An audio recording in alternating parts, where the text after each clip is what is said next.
Good evening, everybody. I'm Derek Michaud, and it is time to go flush in the pocket. And tonight we got a big guest. We got a PBA Hall of Famer, 12-time champion, including one major 2004 ABC Masters, Danny Wiseman. Danny, how are you? Good, Derek. How are you? Thanks for Uh, having me on. Great. It'll be a lot of fun. We'll answer some questions and we'll talk some bowling and see what's up in my world. And I hope you're doing Absolutely. good, man. It's been a while. I'm good, man. Yeah, it's definitely been a while. Actually, I met you in 2000 or 1999, Milford, Connecticut. Yep. Yep. And Bradley Bowl or no, that was at AMF Milford. oh, okay. Yeah. Okay. You were exceptional to me. You signed my pin. I 20, really appreciate it. 24 years ago or whatever. Jesus. Oh yeah, man, that's Wow. crazy. And hello to Paul, and definitely hello to your girlfriend Dana. Hopefully, she Yep. is doing amazing. Yep. Absolutely. So, how did you get started bowling? Um, Duck pins. East Coast game, as you know, being from up in Hmm. the Northeast. My dad, my sister took me my to a place called East Point, Fairlane's East Point at that time, and it was I was about 4 or 5, and then we journeyed over a year later to another place that was called Fairlane's Dundalk, which ended up being my home house forever, and that was 10 pins. So I was like 5 or 6 when I started throwing the big balls, and then first league at 7. So it's kind of nobody in my family bowled other than my uncle Don. So. Okay. So, who coached you? Early on, gosh, man, hmm. Yeah, let's see. Probably when I was a teenager, I had a few coaches. Guy back east, Bud Carter and Tom Sheeler. They worked at a pro shop called Dave Williams Pro Shop, which is where I would get my bowling balls drilled when I was a teenager. And then the son of Dave Senior, Dave Junior. He actually took me under his wing and showed me a spare system, taught me a bunch of things, and spare system I still use to this day, and I still coach it to the kids that I work with. So he was pretty influential. And then later on, of course, obviously Billy Hall, Mhm. my coach forever since I think 1987 when he first saw me bowl at Mhm. a PBA stop. But he's been my coach for the entire time, my entire career. So I owe a lot of my success to him. That is awesome. So, I've been watching you bowl. I mean, I remember your first telecast in Baltimore. You were throwing the blue hammer. You won your first title, beating Don Moser, Mhm. who says hello. By the way, he was Yeah. on Saturday night. Wow. Um, and so early in your career, you held the ball down very low. Later on in your career, you kind of held it to your waist, and you would release the ball with the palm going, your palm kind of, shaking hands with. Well, you're kind of palming your foot a little bit. Like, what? How? How did you come up with your style? When I first went out, I bowled a few events in 1987. I actually used to plant and hit up on it, and that's when Billy Hall got a hold of me. And back then with urethane, you actually had to. Most of the guys that were successful, Marshall Holman, Ballard, even Ferraro, even though he stepped, just a lot of guys. They were Ozio. They were sliding when they threw the ball because you had to get your hips back up underneath of you, and Mhm. because of urethane, you had to get the ball rolling and get it started. So I Mhm. went back, retooled my game, started holding it lower. I've actually got the videos from when I first did that in on VHS tapes in 1987. Mhm. Started working on it, then bowled a couple events in 88 and 89 and just was retooling it. And That's when I went out and Baltimore was only my 17th national event. I'd picked up a sponsor back in Maryland, actually from Virginia, Sports Plus Carmen Don Pro Shop. They were my first sponsors, Bruce Merriman, who actually sponsored my kids tournament Mhm. for a number of years. They gave me the opportunity, and I went out there and in my 17th national tournament, holding it low and rolling through the ball, and was pretty successful for a couple of years. And then, as you had alluded to, later on, I started picking it up higher and higher when reactive came out because you had to get more open Mhm. and evolution. It was just how I threw it in the early '90s. There's no way I could throw it once the bowling balls got stronger throwing it the same way. I had to evolve and make my timing later and that actually happened in the mid 90s. 1997, that show against Steve Hoskins I led. I had taken the week off prior to that and went home and learned how to. I went to 5 steps, picked the ball up in my stance, and took. I used to wear Teflon on my heel so I could slide when I threw it. Took that off and learned how to stop, and made myself later so I could get my hand on it, rotate it more, and keep my hips open more. Going through the process with Billy Hall and everything. I actually led the touring players, and that was the first show they actually were clapping on TV. And from there on, it just evolved and changed a few things over the period of time. But I probably went through 3 or 4 major overhauls and a whole lot of tweaks. So it's a never-ending process. I still work on it, even though I don't bowl much at all. Okay, all right. So what was your best moment on tour? First title, hometown. There's a lot of doubters. Maryland never really had someone who was successful on tour. A few, Mike Listowski won the Masters in 82 or 83, 82. He bowled on tour in the 70s. Didn't have a whole lot of success, but he was great around town and a bunch of other things. He's a great friend of mine. We actually bowled doubles in the late 80s. So he had some success. And, if you watch that Masters show, he beat Pete and Earl Anthony. It was incredible. And then who else? There's really, no one really was from my area that was successful until I kind of popped out there. So, all right. So let's see here. Let's see. I got the questions. I just little mishap here, so I had to. They look like they do on Facebook, but let's see. Hold on 1 second here. What was your worst moment on tour? Probably the 5 opens. I think it was in Long Island. The lane had broken down, so we were bowling on like 14 and 16 or something. I don't know. I'm just guessing there, but Ballard was on that show, and actually I had him. I went like double, spare, double or something. I went open, and Nelson Burton was trying to figure out what to call it. I think he ended up with like a buzzard or something. I think I shot 160, 162 or something. It was probably one of my lowest games on TV ever. That was just heart-wrenching and embarrassing at the same time. I've had moments on TV that were great, fun, and and not so much, missing a spare here and there and costing me titles. And that 160 game, that was really bizarre.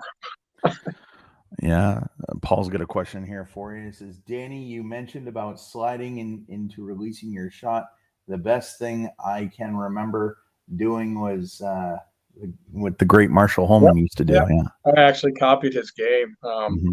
I studied him. I studied Ballard. Mostly Marshall, who became a great friend of mine, and obviously one of my heroes, him and Mark Roth and Asher. But Marshall, he was so successful in the 80s, as was Ballard, and because of urethane, that was basically how I emulated my game after him. And my game before that, I had no chance. I bowled a couple of PTQs and all in '87, and was horrible. I had to change things, and back then we didn't have cameras on our phones and all that stuff. So I did it with a VHS camera corner and VHS, and bowl, watch it, go back, change this, that, and it was, it was more than just changing my game. It was determination to be successful too. All right. So, like I said, I've been watching you for years, and I've never seen anybody a lot of people put pressure on themselves, but it seems like you took it to a whole new level. 1999, you, in the 10th frame, you left a big 4, and you said to yourself, should have put the tape in, dumbass. And I remember Mike Miller 300. Yeah. And then in 2005, I guess in Kansas City, you missed the cut, and Randy was talking about it in the Memphis show, that you were throwing your bags in the car, and he was joking. He said, "Oh, if he would have hit me, I would have had his lawyer and my lawyer get together." Why so much pressure on yourself? Just the will to win. I think every athlete has that to be successful. You work so hard at your craft, and when things don't go well, and you know that you're capable, and you fail, and you learn from those failures, but there's just moments where you go, why did I do that? That was just why. I know better, and it happens. We're human. I've learned Mhm. to accept that. But Mhm. one of the biggest things I talk to my, the kids that I work with is, you're going to fail more than you succeed, and it's how you learn from those failures that creates success. So, plus another thing too. I mean, I was on my own dime too. I mean, you're looking January 1, 40 grand back then, right out of the gate. You got to cover that before you make any money. Mhm. And it wasn't about the money or the titles or anything. It was about being successful and being the best in the world, and everything else would come along with it. So I never really worried about the money, but you knew that, hey, January 1, you're going to spend 40 grand out of your own pocket. So So the only staff that you were on was Hammer with Dennis Baldwin? that was one. That was my first staff I was on, and around the same time I was with Turbo Grips. Mhm. And then Hammer ended in the 7th or 8th week of '95. And I continued with Turbo Grips, and then that ended somewhere late '90s. And I picked up Vice, which I still, I'm still kind of, old guy now. I still, promote them. They've been really well, really good to me, and with providing me with grips and stuff over the years. And I wear their shirts. But the other one was Revolution Bowling. Right.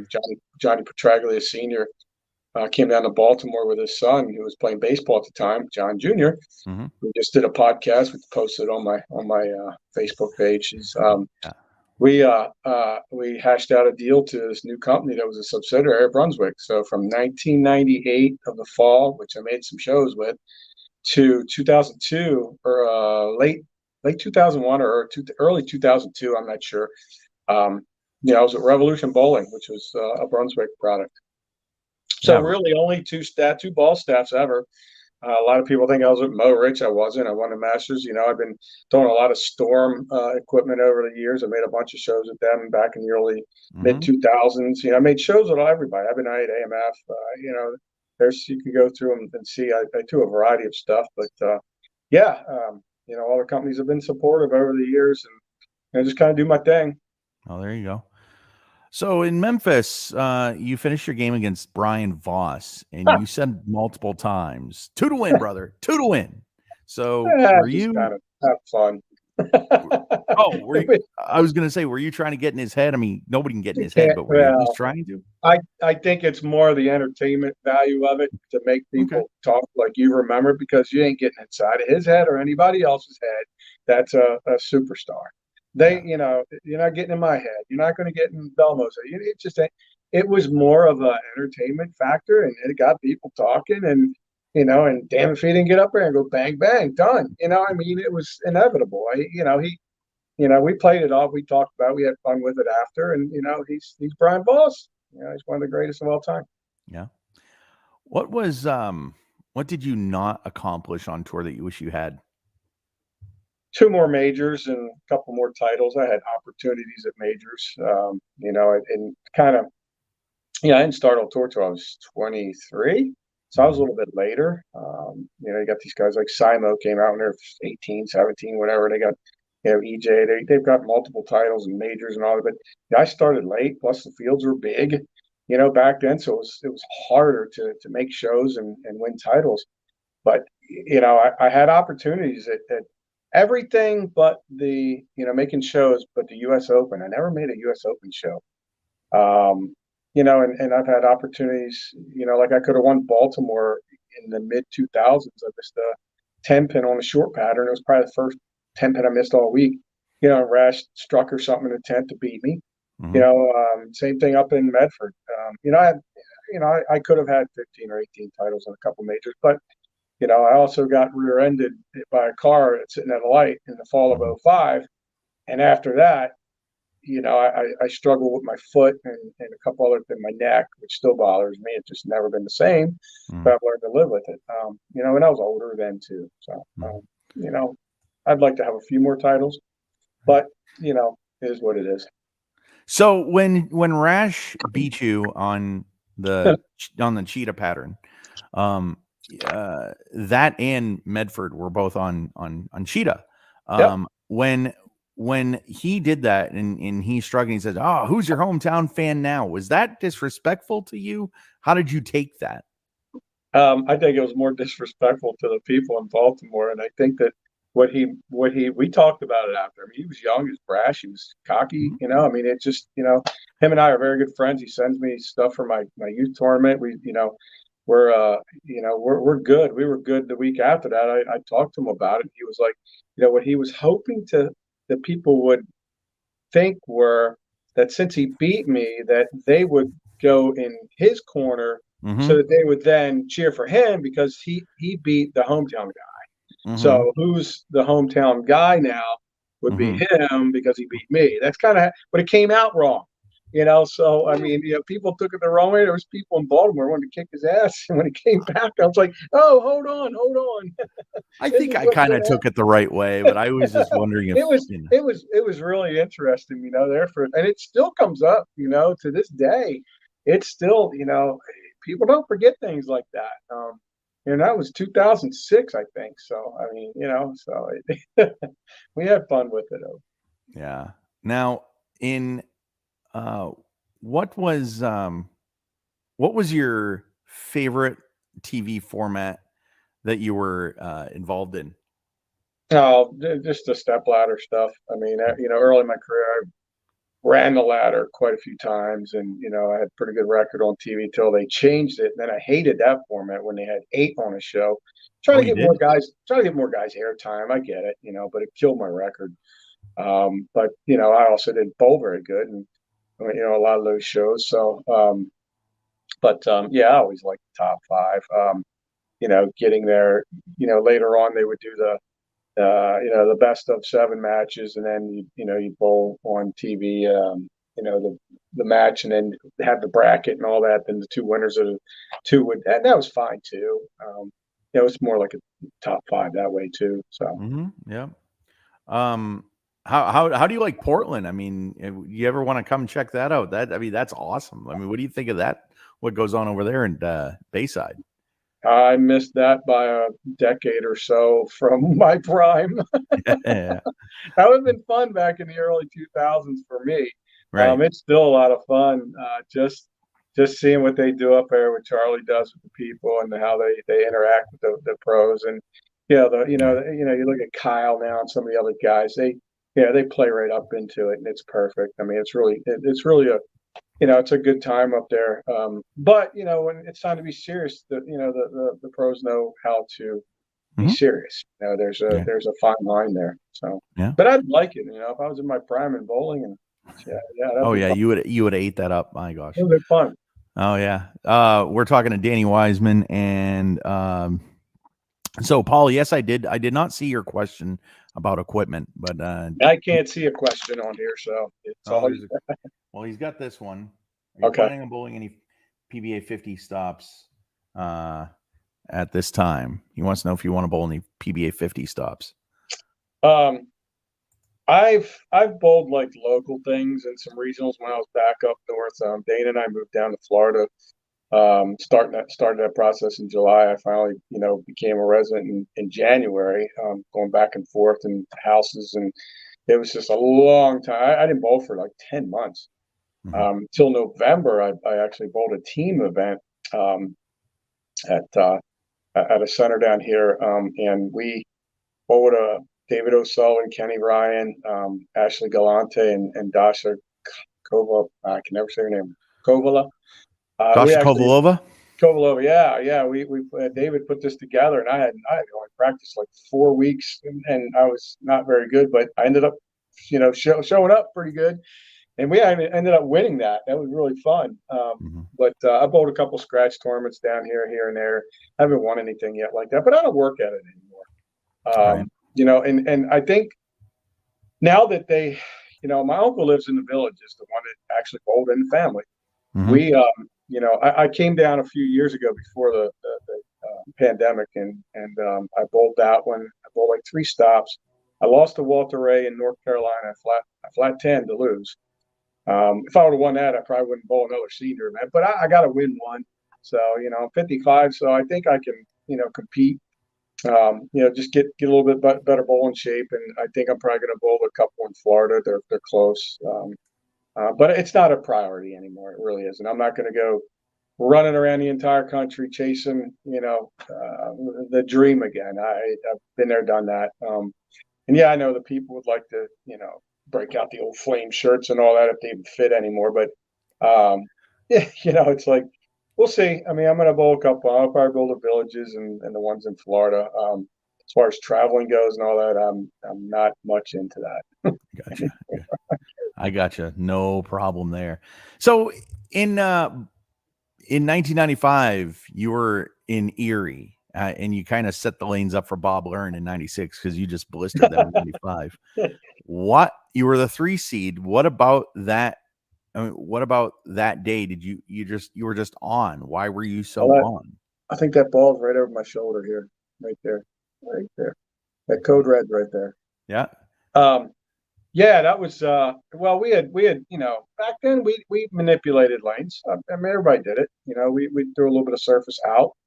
The pattern was pretty easy that week, but I mean, we were able to, with us doing the right thing on the fresh, you open them up and they wanted scores. It was an arena setting. It was Erie. Erie is just fantastic bowling city. Everybody, like the whole city, came out. It was in the arena setting. It was just same thing happened the following year with Bob. I mean, it's just, and him being a hometown guy, what happened there, that was just unbelievably incredible what he did, with the 300 and everything. But for me, I mean, it was just fun. It was entertaining, and it was a strikeathon. There's been other times it hasn't been. You can watch the 90, what was that, 91 Toyota. That surface was so bad. It was just tore up. And we all struggled, but it was a slugfest to grind it out. And I actually won that one, doing that. But I've also won when they've been easy. So, so I know you touched on it, but in 2005 in Chicago, you were involved in a car wreck. I guess somebody hit you. It was like you were at a stoplight or something. Yep, correct. Yeah. How did that affect you then, and how does that affect you now? Well, I mean, it kind of, the guy hit me flush 40 mile an hour.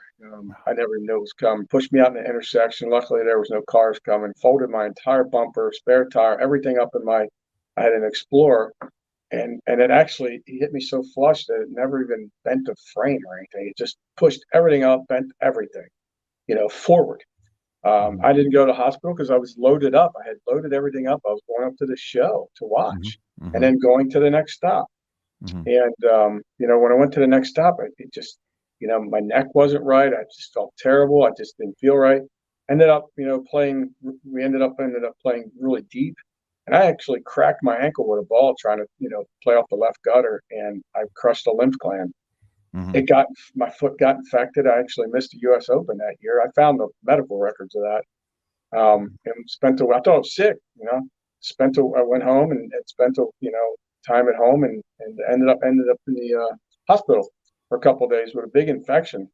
And just because of the crushed lymph gland, and it just it never healed, and it still swells to this day. But I know how to manage it now and everything, but my balance and all that was just never the same.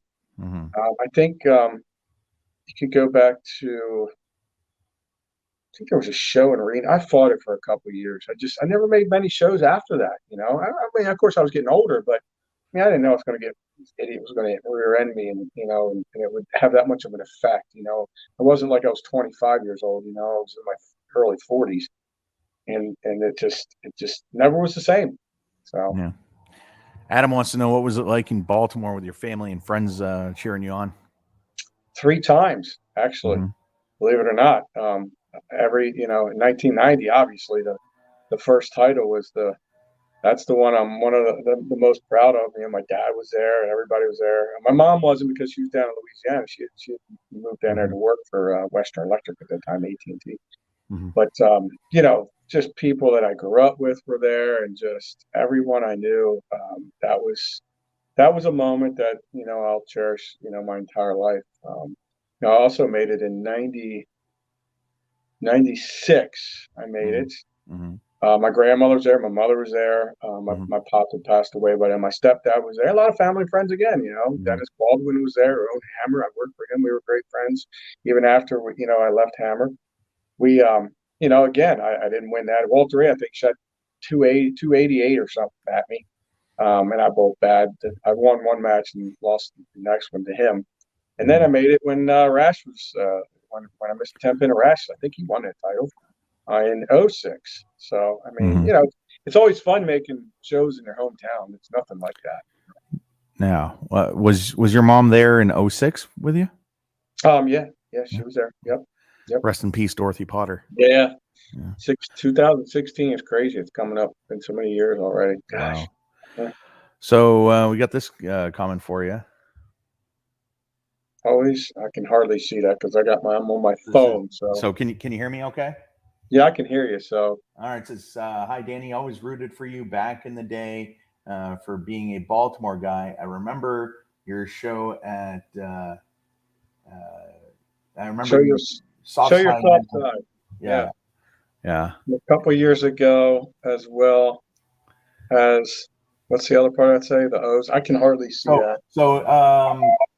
as well as he's a big Baltimore Orioles fan. Go What's O's. his name? What's her name? I can't. His name is um, it's Line Drive 97. I'm not sure Okay. that's Well, subscribed. the Show Your Soft Side campaign was something that I started working with those people that did. It was for the uh, neglect of animals, abuse of animals. To Mm-hmm. promote awareness for not for people not to do that. So they had a lot of athletes involved in it. Mm-hmm. It was just a big campaign that they did, and it's like Mm-hmm. you get these big, strong muscle men, and baseball, football, and this and that, and they hold kittens, and it's preventative of abuse of animals. I mean, it's just something. I've always loved animals. I've had cats and dogs my entire life, and Yeah. we decided to do something back then, and then it's still going on. Showyoursoft.org, I believe, is their website. It's really Sandy does a hell of a job, getting that out there for preventative of animal abuse, preventing. Yeah. Yeah, that's definitely a good cause. So check that out, showyoursoftSide.org. And like and subscribe to this channel. We get some great guests coming up. And Danny has been a hero of mine since I was a kid. And yes, this Well, is thanks. awesome. Absolutely, man. Really. So was there an opponent on tour that you felt was beatable every time you bowled them on tour, whether it was match play or TV or match play? um, I never really looked at it that way. I just looked at it to where I got to knock down 10 pins. I didn't care who I was bowling. If I knocked down more than the opponent, then I beat the opponent. I was never really, I guess, TV, I think I never beat Ballard or Voss. Mm-hmm. Walter Ray beat me a couple times. I beat him. Mm-hmm. Match play stuff. I mean, both so many games, so Mm-hmm. many years of the top 24, so many match play. You don't really, you know, I don't remember who had me, who could beat me all the time or who I beat all the Mm-hmm. time. I don't Sure. know. Sure. It's just I always want to knock down more pins than him. Figure out the lanes and go from there. All right. So the next question was who beat you all the time, but pretty much. But I'll change it to The pin. you had the front eight on TV, I believe, 3 times that I know of. Let's see. You did it in Austin, you did it in Yeah. Reno, and you did it in. You must have done it in Baltimore. Baltimore had the front eight. Reno, I think I had the front 8. eight. Big Mm-hmm. four.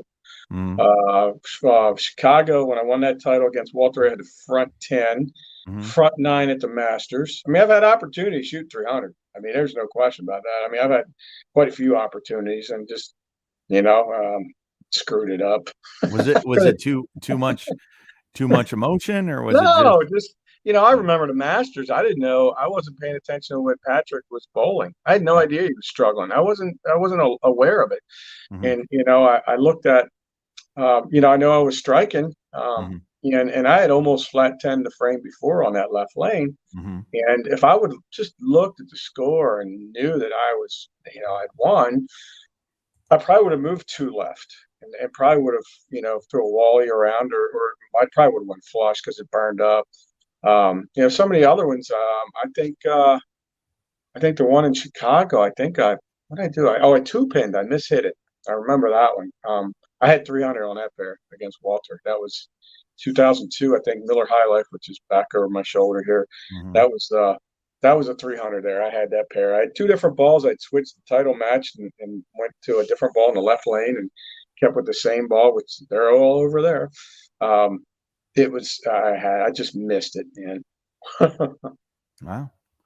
So we got your nephew here. Hey, David, what's up? Yeah. Well, nice to have you, David. Love you too, David. Hope you're Yeah. doing good. Yeah. That's my sister's boy. That's awesome. That's really awesome. So in 2001, the pros started wearing their shirts with the name on their back. Did you look that up? No, you know what? You didn't? So do you remember when you were on with Johnny and I asked the question if you still Yeah. had the ball from, and I gave the date and whatever. I have Yeah. a long PBA memory. I know that. Jeez. Like a long. Okay. I could probably show you some of these bowling balls here, and you'd probably be able to tell me what show I used them on. Because some of them I don't know. I probably have that ball. Yeah, I've got 3 Revolution Burgundy IST sitting over here. One of them's on the shelf. Yeah. Where is it at? Columbia 300's over here somewhere. That one I know I used that one. But there's 3 more over here, and one of them's got to be that ball I used against Mike Miller because I think I used it on another show. Yeah. I don't know. Let me ask you this, and it's not about me, but is it off-putting that somebody, like if somebody went up to you and said, hey, that you didn't know very well, hey, I saw you do this, I saw you do that, and does that bother you, or do you like hearing that? Meaning like what? Like it just hey, I saw you do so many shows and you did this and you did that, and it's I miss it in this day and age. I mean, I'd like to be 20 years younger and bowling on TV against these guys. I mean, that's the one part of getting older. It sucks because you just can't compete as you once did, but you have the memories and you have everything's on YouTube now, and I miss that. But get back to that other question, that name shirt thing. You struck a bell in my head here. So back when the new owners, to reiterate on that story, back when the new owners in 2000 when Microsoft bought it, right? I started wearing the retro stuff. I had a couple shirts and the pants, and the hair hadn't got all wonky yet. But there was a show. I think it was Erie actually in 2001. 2000. And I wore a black and white retro Revolution shirt, and I had my name on it. It was white lettering name. You can look that up and you can watch the show. Like I made a show in Canandaigua. I wore a red retro shirt and there was no names on it that same year. This one had a name on it. And I remember a particular player, I'm not going to mention, went, "You can't do that." And I went, "Well, yes, I can, because when people watch TV and they turn the TV on and they're flipping through channels and they don't see your name, they have no idea who the hell you are. When they see my name, they're going to go, huh, I've heard of that guy. I'm going to watch this." So I ended up wearing name shirt on the shows. And by the fall, the PBA implemented that rule that you had to wear your name shirt on TV. And if you watch the fall, I think of 2000, everybody had their name shirts on. So I kind of brought that back from the 60s, I think, is when they used to wear their names on the show. I'm not sure of that, but I know that, I remember as a kid, nobody had their names on their shirts in the 70s and 80s. And, so I kind of was the one that changed that. And most people don't even know that. So you can look that up. It's on YouTube.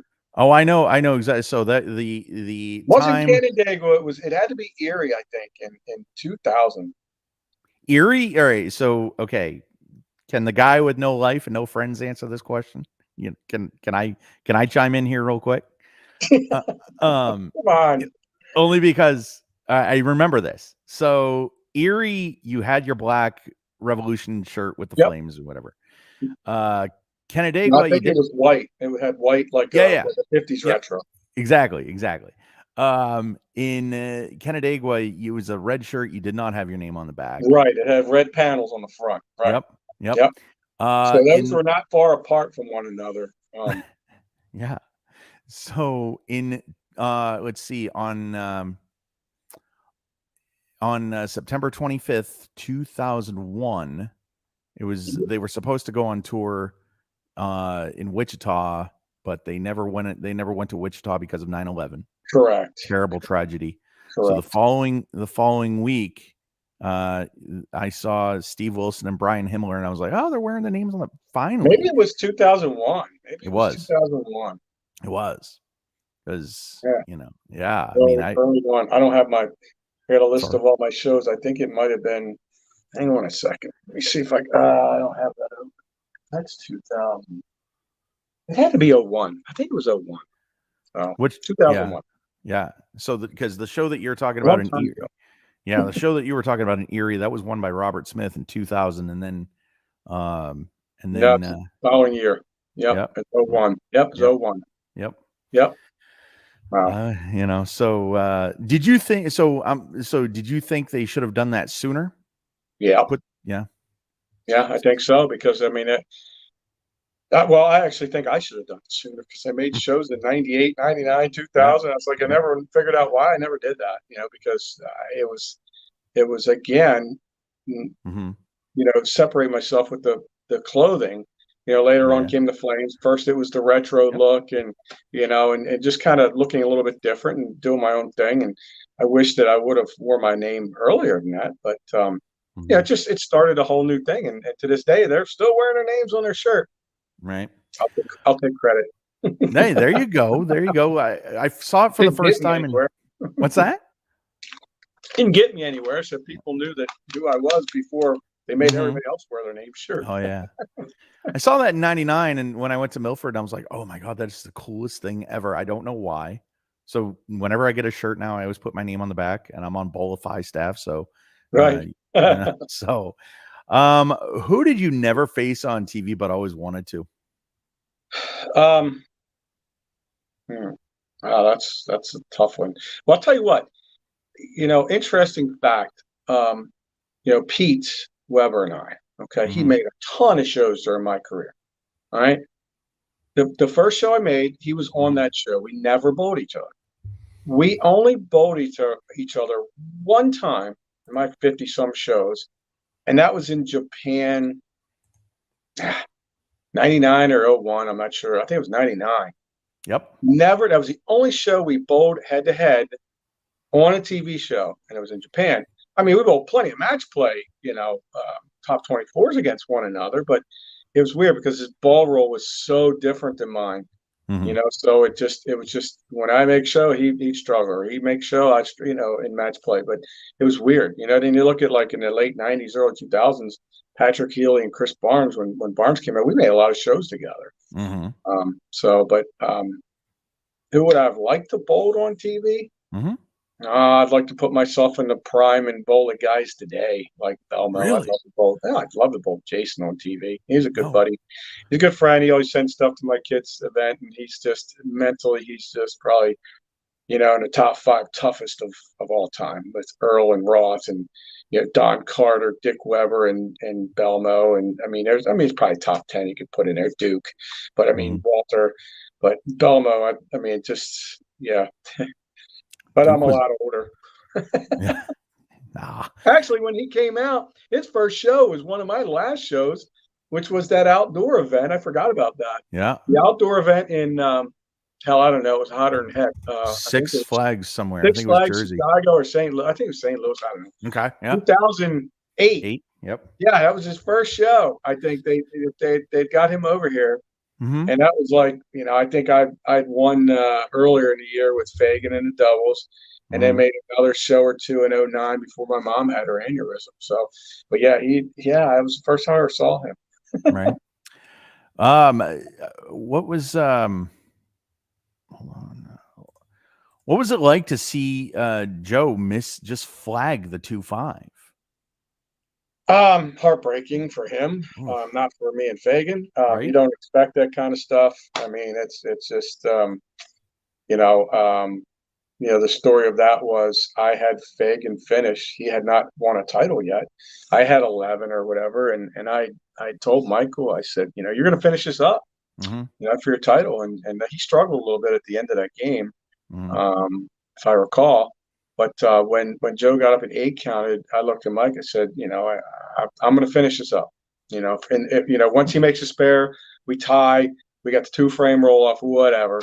However they did it back then. But I was like, I got this, and it didn't come to that. Mm-hmm. Unfortunately, yeah, it was heartbreaking. Mm-hmm. You watch it now, you just feel for Joey. He's such a good dude. Yeah. So Not how you want to win. That's just no, saying. definitely not. Definitely not. If you could do anything in your career over again, what would you do? And yeah, what would you do? Um, Probably nothing. I mean, honestly, Mm-hmm. I had a pretty damn good career. I Yep. worked my ass off. Mm-hmm. I changed the evolution of the game. Mm-hmm. It was 24/7 bowling, bowling, bowling, all the Mm-hmm. travel, everything that, all the fans and the people I've met, the places I've been that I've shared, with it just, um,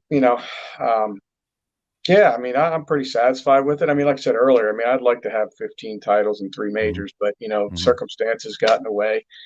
Things happen that were out of my control. Yeah. But, you look at, this entire room here and it's my entire life, and it's like, yeah, it's been a ball of fun, I mean, it's been pretty neat. Yeah. When you were inducted into the Hall of Fame, you and Doug Kent were interviewed at the Yep. same time. And do you think Jason, I know he's a friend of yours and you can answer this or not, but do you think Jason has the right mindset? I'm going to be the best. I'm going to be the best or whatever. And when you were asked if you were going to be in the Hall of Fame, you said, no, we don't go there. We just do our thing. And if they want to put Yeah. us in the hall, we put us in the hall. Yeah. You're not looking for any of those accolades. I mean, I'll be honest with you. I mean, I never started this journey to be in any Hall of Fames. I'm in 6 now. And it's like, it wasn't about that. It wasn't about the money. It was, you wanted to beat the best in the world. If you worked your butt off, Mm-hmm. you could achieve success. And, I never had the success of some of the other guys that I competed against, that I never got to their level. And Mm-hmm. what I mean by that is, you look at guys like that were in my era. You look at, Parker and Duke and Amleto, Voss and Walter, and that those guys are just another level. Mm-hmm. And I watched them week in and week out, and it's just phenomenal what they accomplished. And again, none of us set out to, hey, I'm going to make it in the Hall of Fame one day. It's doesn't matter. It's by achieving success, by working your Mm-hmm. butt off. Those accolades come later in life. Okay. So you touched on it. I got to throw Pete in there too.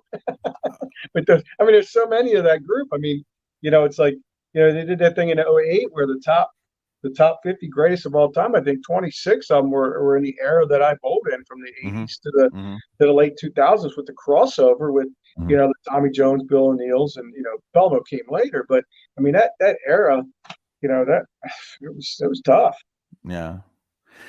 Yeah, definitely. I mean, it's definitely tough being a pro bowler. I mean, but to do what you guys do and to be as successful as you were, it's hard, really hard. You touched on it earlier. The question was, what made you want to wear the retro shirts? Was it just to be different?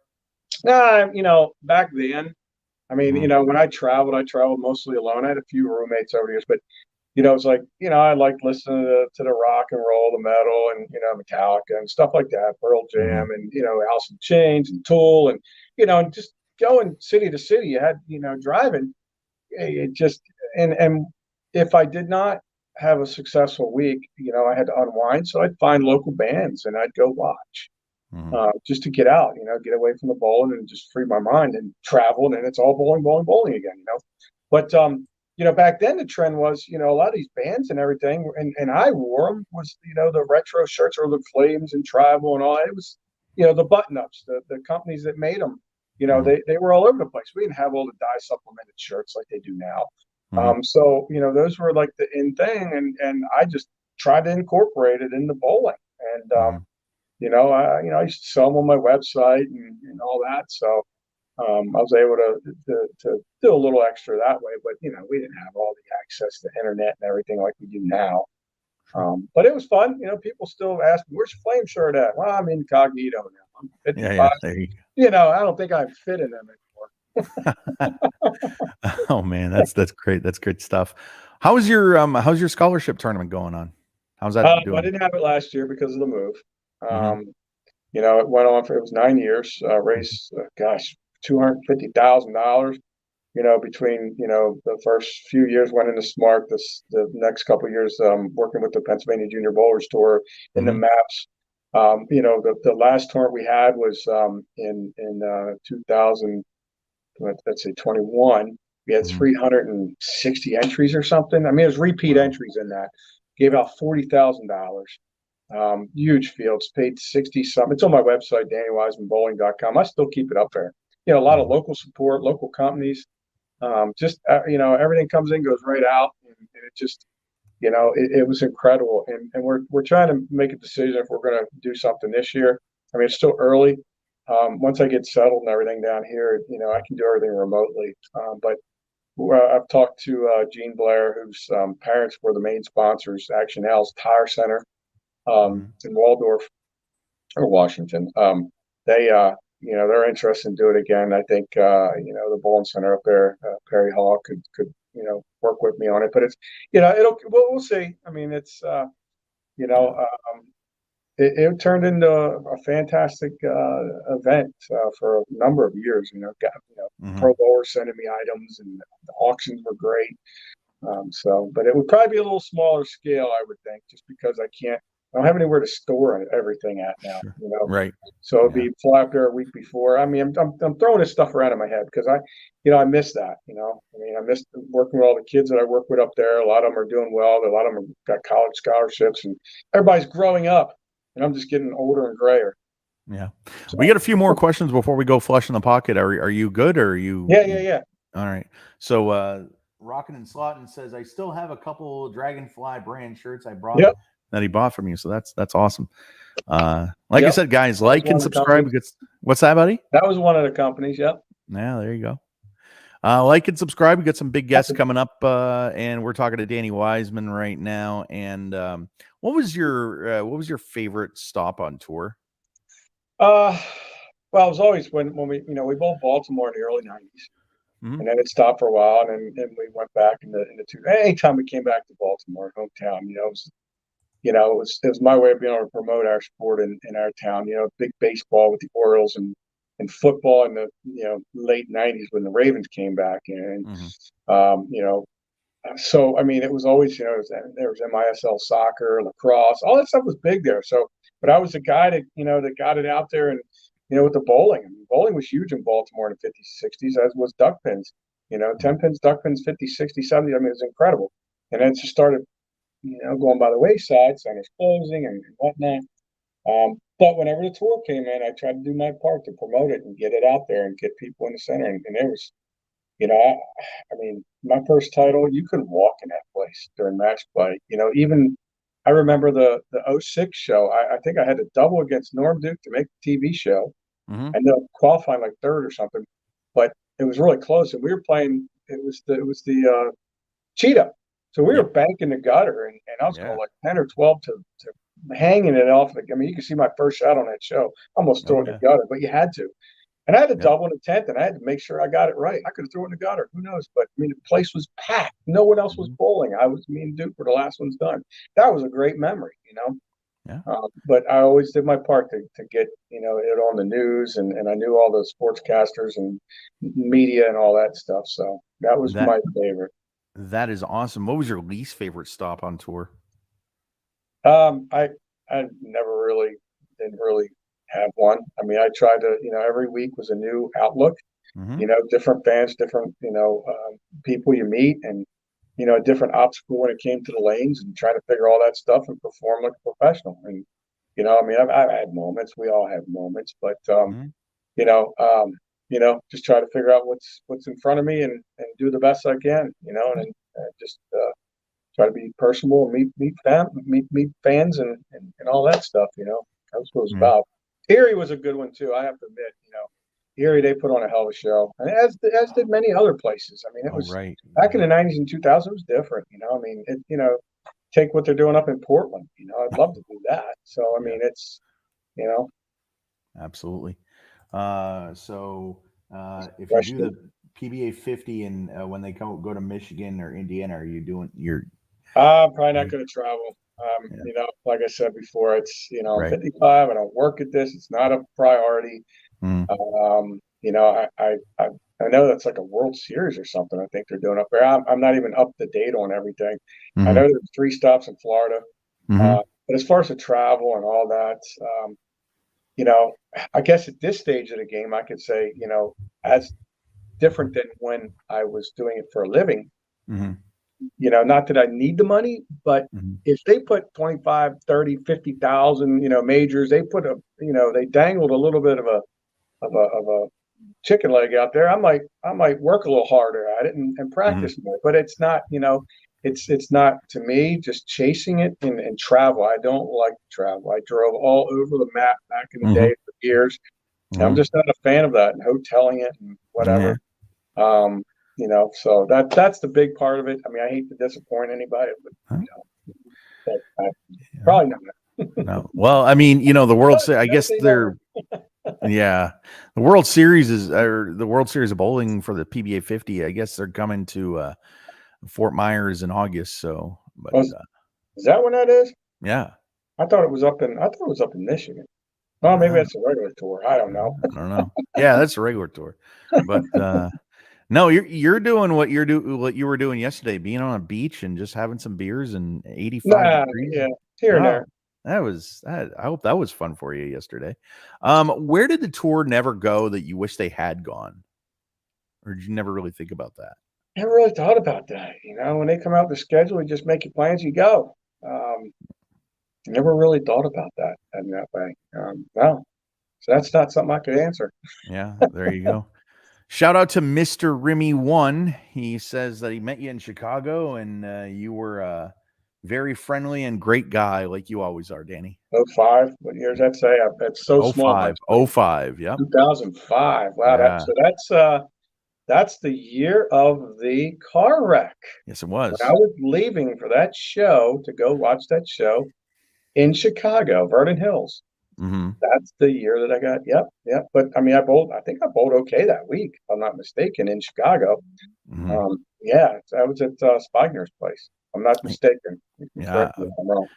Yeah, well, Event. thanks, man. It's yeah. I just try to be me, and have fun with the fans and just be personable and yeah, Yeah. Event won by, I believe, Brian Himmler. yeah. No, I'm sorry. That was yeah, it was somebody. I think it was Himmler. Himmler made the show the year I want to know too. I think. Couch, Devaney, Walter Ray. Devaney. Uh, Yeah, that was the show that I was on to know too. yeah. Yeah. Yep. You did great. You did great that day. Um, so I think we are ready to go flush in the hold on one second here. Least favorite tour stop. No, I think there's one more. Hold on one second here. No, PBA never go. I'm sorry, visual impairment and all that stuff. All right, let's go flush in the pocket. What is your favorite time of day? Definitely not the morning. Mm-hmm. No, in the evenings, I like Yeah. watching TV. I'm up till 1 o'clock just watching, either old bowling shows, Huh? the old championship bowling, PBA stuff, cornhole, Yeah.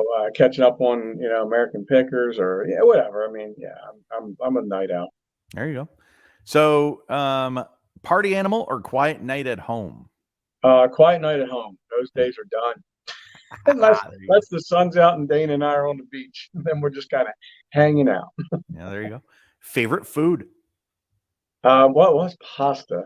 But Mm-hmm. I'm kind of backing off on the carbs right now. Mm-hmm. So steak, pasta. I'm not eating that, obviously, but yeah. Right. So, favorite concert? Favorite concert, 2000. What year was that? 2002 or three. I knew the people at the local radio station in Baltimore, 98 Rock. Mhm. Amelia at the station, and a couple other folks. They hooked me up with Tool tickets, Mhm. and went with a friend and actually got up into the front row at a Tool show, which was insane. I mean, they're not known for their stage presence, but the music and the lighting and everything with the lasers, they were doing lasers and stuff back then. It was like Mhm. unheard of. Their video boards were insane.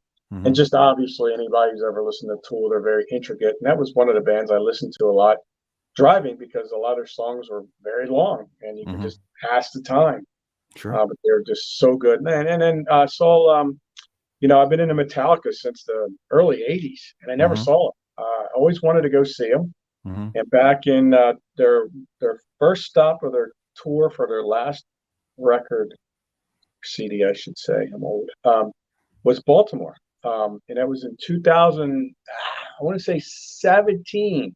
Mhm. And Dana's boss actually got tickets, and Mhm. I went and I finally saw Metallica. There you So go. after, I mean, God knows how many years, from I guess 82, 83 when they came out, early stuff all the way up to now, and never saw them. So Mm. Well, I'm a country guy. I don't think you would ever go to a country concert, would you? that would be a no. But sorry. Hey, listen, thanks for talking to me. Yeah, I really appreciate it. Nope. Best, let's see, man, best advice ever given.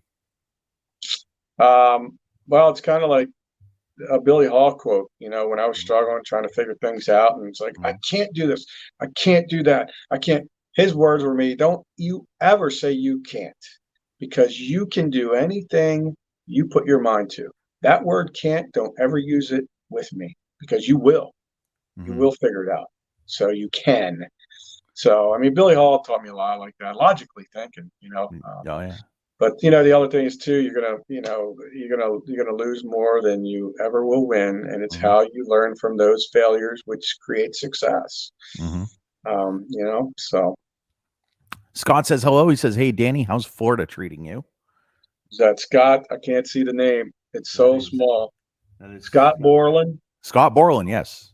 Yeah. Oh yeah. Florida's good. Right now it's, I don't know, it's 80 degrees today, I think. I think Scott's in Florida. If I'm not Yeah. mistaken. There you Yeah. go. There Yeah. you go. So, Rockin' Slayton wants to know your favorite current band. Oh gosh. Well, I mean, Godsmack. I mean, they've been a staple. They just come out with a new album, Mhm. new CD, Mhm. or however you want to call it. There's a lot of new stuff that I kind of, it's heavy stuff that, it's Octane. I listen to Octane all the time. Bring Me the Horizon, I Prevail. Mhm. Even Motionless in White. I mean, they're pretty cool. Um, yeah, it's still heavy stuff. I mean, I'll be listening There to you that. go. Yeah, I can tone it down a little bit, but I still Yeah. like the rock and the metal. So, and I'm There always you go. interested in new stuff. So I'm probably gonna cry when I hear this, but favorite music you can't stand. I think I know the answer. Um, I'm pretty open to everything. I'm not going to have, like Kid Rock. I mean, his old stuff was, he does a lot of variety of stuff, and Hmm. he does some countryish kind of things, and so I don't hate any music because it's all Hmm. what they're good at. It's just what I prefer, and I Sure. prefer rock and some metal. And I'll say I can't, but when I was younger, it was some heavy stuff. I mean, we're talking Slayer and I mean just thrash, and I can't listen to that now. I'm too, it's just like that's pushing the envelope right there. I like bands that are really intricate that do a lot of changing, low end, bass and speed up, slow down, and sing, and some screaming, throaty stuff, just a variety of stuff. So I like a Hmm. mix. I'm not a big fan of rap, although there's some different things that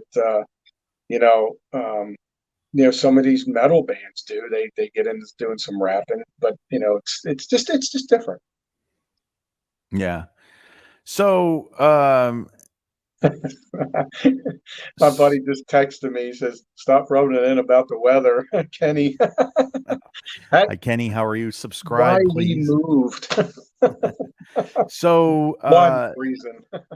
Mr. Just Remy One wants to know if you still have your hot rod. I do. It's sitting right here in the garage. Yep. There you go. I actually had to enclosed car transport that thing down here. I hardly have driven it, just because of the move and everything. And even before that, it sat in my garage up in Maryland, just time wise, just no time. But there's a lot of car shows and a lot of interesting things down here where we're at. So I've got a couple things that have to be done, Mhm. to get it going. It'll go now, but it's so daggone hot down here. A few years back, I took the under the hood, heat Mhm. insulator. I had some plastic mirror product on that. I didn't want to put that to the underside of the hood, so I used the insulator. Well, it kind of broke off, and I had to pull it away from it. Well, it pulled the felt, and I'm trying to replace that, and you can't find those things. So I'm Mhm. I'm I'm trying to get either that redone or somehow get it replaced. And I don't anybody that knows any 96 or 98 Mustang SBT Cobra under the hood insulators, please let me know, even if they're used. Right. So Paul wants to know what part of Florida you're residing in and if you're going to be there permanently. Yeah, we Dana and I bought a house together. We sold both our houses up in Maryland. Mhm. I finally have a trophy room, this and the hallway, and I've got so much stuff. I'm still working on it. Never had that because my mom had that, had all my stuff before she passed away. Then it went in my house up in Maryland, just in Mhm. storage. Right. But we are north of Daytona. Yep. There you go. So I know they've got Welcome to Rockville's coming. We went to the Rolex 24. Mhm. We're 15 minutes or 20 minutes from the track. Mhm. So there's a lot of, and it's a quiet little town, Ormond, and we just do our thing. Yeah. But yeah, the race, with Daytona here, the racing now next week or where bike week's coming in. So that's going to be our first bike week. So not really much into the motorcycles, but it's a huge thing here, Sure. And Daytona. to answer Rockin' Slayton question, yes, I do like Ashley McBride. She's doing pretty good. Um, Who? What? Ashley McBride, country singer. Uh, Okay. yeah, yeah. No. So favorite sports team? Um, Gosh. Well, I'd say the Orioles, even though they haven't won forever. I've still got stuff when I was a kid.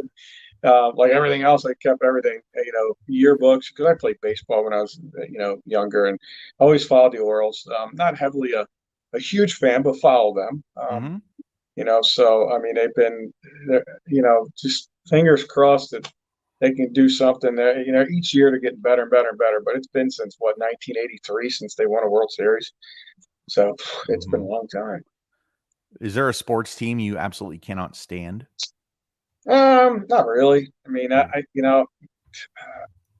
I haven't been really doing much with the NFL, but when it was the Mhm. Ravens, I mean, it was the Steeler Raven thing. Yeah. That's always been there. So that was, one of the teams. I know everybody loves the Steelers because they're everywhere, but and we haven't really been following it a whole lot. So it's that's kind of null Mhm. right now. There you go. Let's see. Celebrity you would most like to meet. Gosh, I don't really watch. Not really into you know the Yeah. TV stuff, movies. I don't watch movies. Okay. So that's I kind of I like don't either. I I don't know. either. I I'm a true don't. crime I mean, guy. yeah. I mean, you know, celebrity. I don't know. Uh, Okay. Anybody would think. I don't know. I mean, I could say, the guys, like, meet Metallica or, the band people, the Godsmack, Sully. We have a friend actually. We have a friend who does their PR work for their charities, and we were hoping they were going to come down here to Rockville, Mhm. but they're not. They're not attending. I don't think they might be. I'm not sure. Mhm. Got to look into that. I've been so busy with everything else, I haven't even thought about that. Sure. So I think I know the answer to two of these, but I don't want to step on you. If you could have dinner with three people, living or past, who would they be? I don't want to disrespect you in any way, shape, or form, man. Ugh, I don't even. Whew, that's a tough one. Um, I don't even know. I mean, that's I'm on the spot there. I don't know. I mean, I have to really think about that because I mean, Hmm.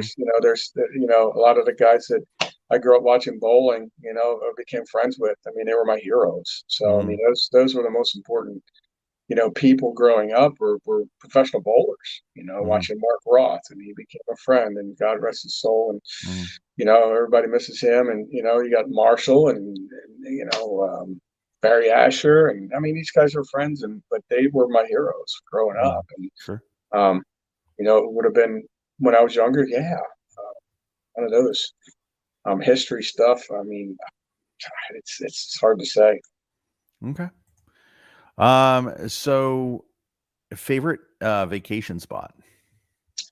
Well, when we were doing cruises, before all the mess happened, we any of the way south Clearwater islands in the Atlantic, the Caribbean. I mean, it's just insane.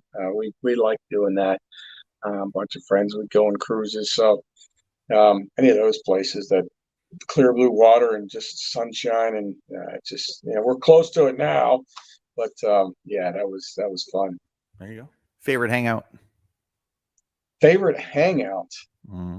Now it's the beach and with Dana at the beach. I mean, that's before when I was on tour, if I didn't, like I said, if I didn't bowl well, I'd just find somewhere where there was local bands playing Hmm. and just do that. And when I was back in Baltimore back years ago, there was a couple of pubs that had live bands playing, and I knew a bunch of them. But I don't do that anymore.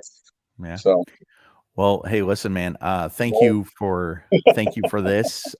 You know what? You drink my favorite beer. Do you ever get made fun of for drinking Coors Light? I just think I it don't, goes down so good. I don't really drink a whole lot, but Mm. Coors Light kind of. Oh, I don't know. I don't know. Yeah, not really. I mean, but good. I'll try different things, but it's like Yeah. I've never been a big drinker, so I just Yeah. don't. But that just kind of, it's light, it's refreshing. It doesn't leave a taste, and it's one of those deals. But I mean, they got beers at Aldi down here, and I had a German beer yesterday, and it was a Pilsner, it was heavy, but I had a couple other odds and ends. I'll try stuff, but There I you don't go. drink a lot, so I got stuff in That's the refrigerator. It's been sitting there for months. Just wow. don't. Yeah, there you go. So everybody join us Friday. We got Mallory Clark, second year pro bowler. Danny, listen, man, thank you so much for your There's a time. view of the room. Oh yeah, You can please see give us a tour of everything. there's all the title stuff, and then I'll turn around here. Yeah. There's all the big checks, lanyards, and then as we get over here above my head now, that's all stuff from when I was adult bowler in the '80s, Hmm. bowler year stuff, and then this was like 300 stuff. Wow. Uh, that's like all these plaques. There's all my patches when I was a kid, some plaques. Wow. And then this over here is all the bowling balls that Yeah, yeah. all the title balls and trophies. Out in the hallway, I've got the There's master the stuff and some other different things out in another cabinet out in the hallway. But yeah, I've just been working on this. That's awesome. That's the I And, saw the Miller High Life ball. yeah, And, I'm trying to build this thing up, and that's awesome. it's kind of neat. That is awesome. So, real quick, while I have you, when you get a shot clock violation, would you rather know at the end, or is it okay that they tell you during? I don't know if I ever got one. Um, Okay. I you know I might have. It's like whatever. I'm just I'm going through my process. Hmm. I don't really care because if my mindset was right, it wouldn't bother me. Some Hmm. guys, I guess it peeves off. Yeah. But you got to know the time. You have to have that internal clock. So we knew the process of going through that and how it would take. At least me. I mean, I knew how long it would take me to get ready, and I'd be prepared, ready to go. As soon as my opponent stepped off the approach, let's go. So I mean, sometimes guys, I don't know, things bother them, and I don't know. I mean, Yeah. So, do you have any problems with bowling balls cracking in Florida? what was that question that just popped up there? Do Have you you have you had issues with balls cracking in Florida? actually one of my balls I came down with that was in the big truck that we put everything in. the Penske rental truck. One of my favorites kind of cracked, Mhm. but that was on the way down. I think I don't know if it must have been pressure or something on it. I don't know, but no, actually, the ones that I have down here, nothing is cracked. Mhm. But the balls that are on the rack over here, my Erie ball is split in half. Oh no. There's a cell over here that's cracked. That was my last show ball. Um, Wow. none of the blue hammers are cracked. Well, that's good. None of the solid like urethane reactives like the quantums. None of Mhm. those are cracked. Wow. The thinner shell balls have cracked. I think the eraser and the what the hell's that ball right there? They're all cracked. Yeah, it's just when they sit, you got to move them around. Yep. Yep. Here's the thing you do, you put them in a bag and you don't let the air to them, and you got to move them. And every once in a while, they'll crack. Shells are always, yeah. So do you still? I don't mean to keep you, but do you still have the shirt that you let's see, the shirt that you wore in Japan in '99 was the yellow version of my favorite shirt. It was a black shirt. It wasn't a flame shirt or any retro shirt. That's before the retro stuff came. Before I started wearing that in '98, I was wearing the just collared shirts at Revolution. I got a Yeah, couple of those on the rack over here. But that's the Japan shirt was the yellow one in '99. Is that what you? yep, yellow one with the red lettering on the back. Yep.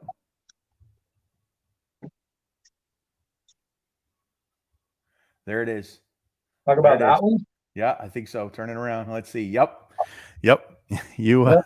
I don't know. I don't have the Sunbridge logo on it, but I it's all probably right. got a Sunbridge. Yeah, that's it. Yep. Yep. There's a black version of that Yeah, I don't have a black one. I've got the first show I wore, which would have been Virginia Beach. I think I wore this one. in '99 when you No, that's not it because it doesn't have a name shirt. It doesn't have a name on it. no, that's all right. That's all right. You did wear that in '99. You beat Patrick Healy Jr., Norm Duke, and then Jason Couch. Yeah, Yeah. There's that one. Oh yeah. yeah. I don't That know. I have no idea what show that was from. That might have been the one I wore on TV. Erie. Erie. That might have been the Erie shirt. Actually, Yeah. that might have Yeah. been it. I'm not sure. Yeah. I mean, I put all these things away in a bin, and they've been unearthed as I've been going through all this stuff. Like my mom kept all my trophies. I've got trophies from. I mean, this one says, what's it say? What happened to your audio? I don't know. My audio. Yeah, a little bit. Still hear you a little bit. Just sounds kind of muffled. I probably put. It That's just all right. says high average, 1976, 78, 79. I mean, it's just. Wow. That is My awesome. mom kept all these trophies. Yeah. I got it on there. Oh, that is incredible, man. That is awesome. Oh, I think we lost him. Hang on now. Try to come back.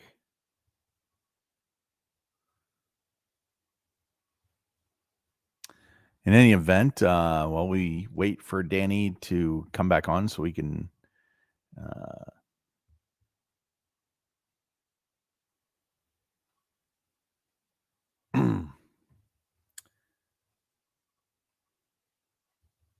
and the podcast, there he is. There he is. There you go, buddy. I dropped the phone. It Hey. knocked me out of the page. Yeah, there you go. That's an old guy move. That's all Yeah, right. no.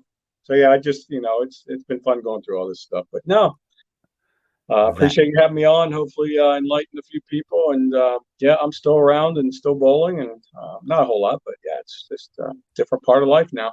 And I'll tell you the same thing I told everybody: like and subscribe, follow this, and we got some big guests coming on. Randy Peterson, I got to work that out. Cool. And Bob Learn, I got to work that out. So Friday, I got second year pro Mallory Clark. I don't know if you've heard of her, but she'll be a big star on the PWBA tour. Danny, thank you so much for your time, man. Oh, you're very welcome. Make sure you ask Bob Learn about what he said when he flat tenned, I think, in. When was that? Where it was Medford. It was actually Medford when I lost the goat, but I bowled Bob and I had a weird haircut. Yeah, I you don't. did. Well, it was. Yeah. It wasn't. It Ask was Bob what you. he said because I just found that and I sent it to him and we had a laugh Did he about say it on TV? it. He did. He said, I guess I need a better haircut. Yeah. Yeah, I need a better haircut to carry, I guess. Yeah, that's that's what what it I was. It remember was that. something like Yeah. that. So yeah, I sent it to him. I said, yeah. Wow. Anyway, There you go, leave it man. at that. All right, buddy. You have a great night. My best to Thanks. Dana, and be Absolutely. well, and Thanks, I'll Tim. talk to you soon. All right, man. Enjoy the Florida weather before you go north. So You enjoy too. and get out there and see if you can check out a couple of the youth tournaments. Billy Gasson's over there. He's running a lot of youth tournaments down here in Florida now.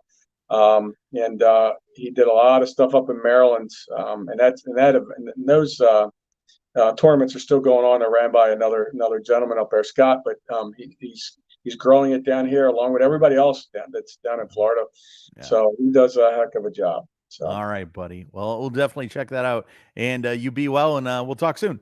absolutely, and good luck to everybody up there in the East Coast. All my kids, go bowl them PJBTs. Go bowl everything you can.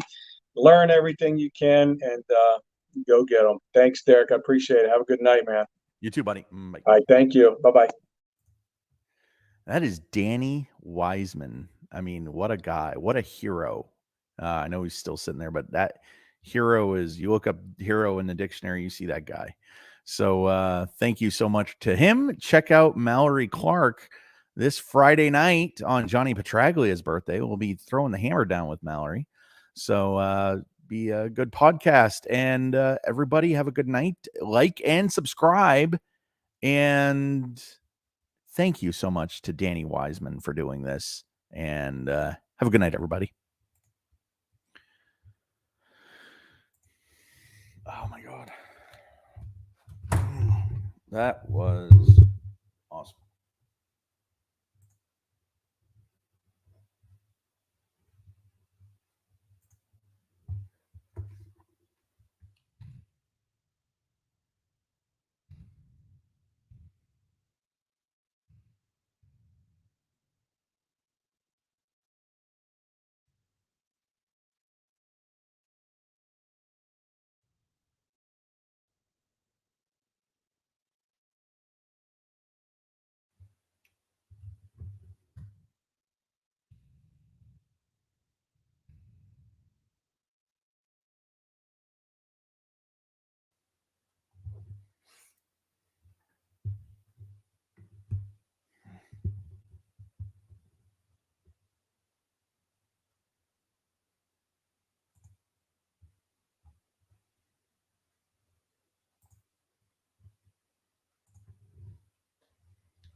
Mm.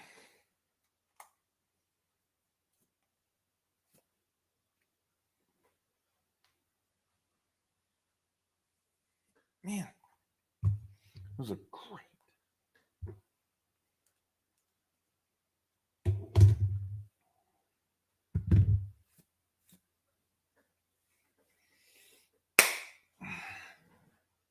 That was awesome. That was awesome. That was good. I don't know if I feel that, but I would definitely.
Come on. Whoa, I thought I did that.